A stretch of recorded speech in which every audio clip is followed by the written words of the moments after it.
নমস্কার বন্ধুরা, আমি অপর্ণা চলে এসেছি আজকে আমি একটা নতুন রেসিপি নিয়ে। আপনারা দেখুন আমি কেমন করে বানাচ্ছি। আমি এখন আইসক্রিম বানাবো, তার জন্য কড়াই বসিয়ে দিয়েছি। আর এই দুধটা হচ্ছে আমার জাল দেওয়াই আছে, মানে কাঁচা দুধটা নেইনি, জাল দেওয়াই আছে।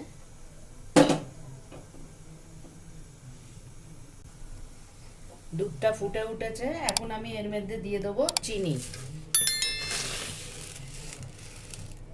চিনি হচ্ছে আপনি যেরকম মিষ্টি খাবেন সেরকম হিসাবে দেবেন।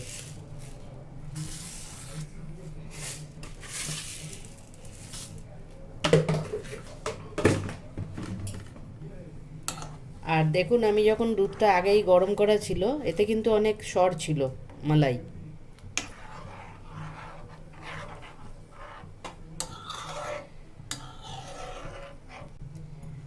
আমি এখন এখানে কর্নফ্লোর নিয়ে নিয়েছি, এই চামচটা 2 চামচ। এটাকে আমি একটুখানি জলে আগে গুলিয়ে নেব। এখন আমি এটা অল্প অল্প করে ঢেলে গুলিয়ে নিয়েছি, অল্প অল্প করে ঢালতে যাব আর মিলাতে যাব। আর আগুনটা ধিমে রাখবো একটু।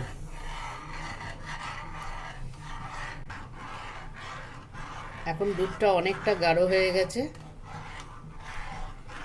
এখন এটাকে আমি একদম ঠান্ডা করব, করে তারপরে আমি ফ্রিজে 2 ঘন্টার জন্য রেখে দেবো, ডিপ ফ্রিজে।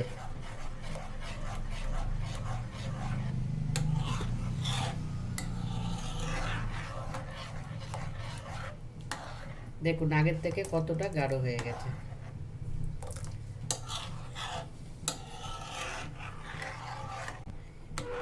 এখন আমি গ্যাসটা বন্ধ করে দিলাম। এখন এটা ঠান্ডা হয়ে গেছে, এটা এখন আমি জমানোর জন্য রাখবো। এরকম একটা বাটি নিয়ে নিয়েছি, বাটি মানে আইসক্রিমেরই। আইসক্রিমের ডাব্বা তো সবার ঘরেই থাকে।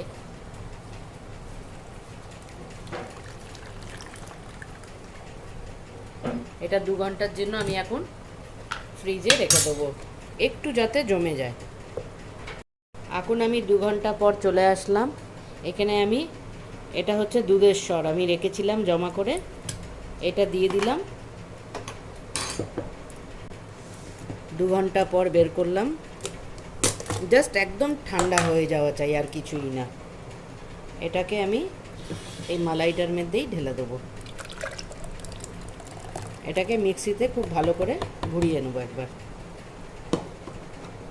আর এতে আমি দিয়ে দেবো, কেন কি আমি পেস্তাওয়ালা আইসক্রিম বানাচ্ছি, ওই জন্য একটুখানি গ্রিন কালার দিয়ে দেবো, ফুড কালার।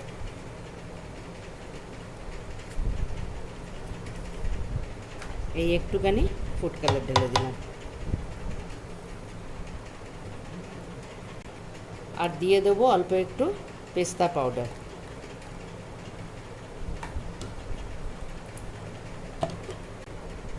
এখন এটা আমার মিক্সিতে ফেটানো হয়ে গেছে।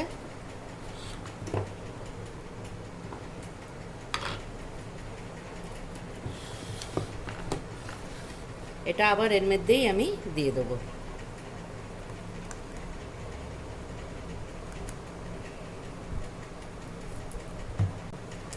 আপনারা যখন মালাইটা ঢালবেন তখন আপনারা মিষ্টিটা একবার চেক করে নেবেন, ঠিক আছে? কেন মালাইতে তো আর মিষ্টি নেই। আর আমি একটু টুটি ফুটি দিয়ে দিচ্ছি। দেখবেন আইসক্রিমে টুটি ফুটি, তারপরে কেকে খেতে খুব ভালো লাগে, তাই একটু দিয়ে দিচ্ছি। এখন এটা আমি রাত্রেবেলা বানাচ্ছি, তো এটা আমি নেক্সট ডে খুলে আপনাদের দেখাবো। পুরো রাত এটা এখন ফ্রিজে থাকবে। আইসক্রিমটা দেখি কেমন জমেছে, দেখুন।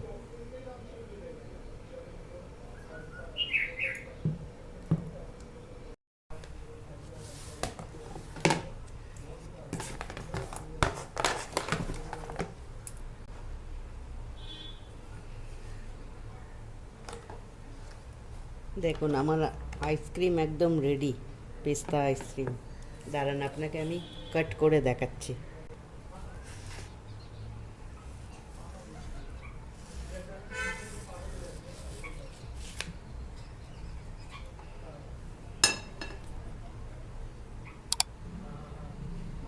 আপনারাও এমনি করে বানিয়ে খাবেন, ভালো লাগলে লাইক কমেন্ট শেয়ার করবেন। ভেতরে পুরো পিস্তা ভরা আছে, ঠিক আছে, আর উপরে একটুখানি আমি ছিটিয়ে দিয়েছিলাম।